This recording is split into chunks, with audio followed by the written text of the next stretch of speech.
पहाड़ियों से घिरी हुई एक छोटी सी बस्ती में दो बहन भाई रहते थे, राफी और आयशा। राफी, बड़ा भाई, अपनी चालाकी के लिए मशहूर था, मगर वो अक्सर अपनी चालाकी को शरारतों के लिए इस्तेमाल करता था। आयशा, इसकी छोटी बहन, नेक दिल थी, मगर राफी के शरारती कामों में आसानी से शामिल हो जाती थी। एक दिन दोपहर के वक्त जब वो अपने घर के बाग में खेल रहे थे, इन्हें एक पुराना धूल से भरा हुआ संदूक मिला। संदूक के अंदर उन्हें एक चमकदार लकड़ी की छुरी मिली जिस पर प्रासरार नक्श व नुगार बने हुए थे। तजस्सुस से भरे हुए वो छुरी को अपनी दादी जहरा के पास ले गए। दादी जहरा की आंखें छुरी को देखकर पहचान से चमक उठीं। मेरे प्यारे बच्चों, ये एक जादुई छुरी है, उन्होंने वजाहत की। ये ख्वाहिशात पूरी कर सकती है, मगर याद रखो, इसे अक्लमंदी और नेकी के साथ इस्तेमाल करना चाहिए। अगर उसे खुद गर्जी या बेवकूफ़ी से इस्तेमाल किया गया तो ये मुश्किलात पैदा कर सकती है। जो दादी जहरा की वार्निंग को नजरअंदाज करते हुए राफी ने फौरन एक बड़ी मिठाई के ढेर की ख्वाहिश की। अचानक कमरा मिठाइयों, चॉकलेट्स और केकस से भर गया। आयशा खुशी से चला उठी, मगर जल्द ही उन्हें एहसास हुआ कि मिठाइयाँ इतनी ज्यादा हैं कि वो खा नहीं सकते, और पूरा घर एक चपचपी जिंदगी में बदल गया। जिंदगी की परवाह किए बगैर राफी ने दूसरी ख्वाहिश की। इस बार इसने एक सुनहरी साइकिल की ख्वाहिश की।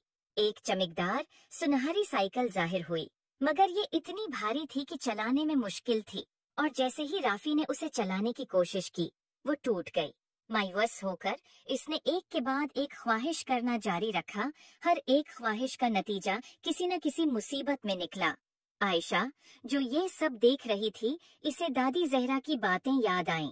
इसने नरमी से राफी से छुरी ले ली और कहा, चलो इसे अक्लमंदी से इस्तेमाल करने की कोशिश करें। राफी, शायद हमें ऐसी चीज की ख्वाहिश करनी चाहिए जो दूसरों की मदद करे। राफी ने हचकचाते हुए इत्तेफाक किया। आयशा ने अपनी आंखें बंद की और बस्ती के खशक कनवे को ताज़ा साफ पानी से भरने की ख्वाहिश की। जादुई छुरी रोशन हो गई, और जब वो कनवे की तरफ दौड़े तो उन्हें कनवा चमकते हुए पानी से भरा हुआ मिला। देहाती खुशी से झूम उठे और राफी और आयशा का शुक्रिया अदा करने लगे।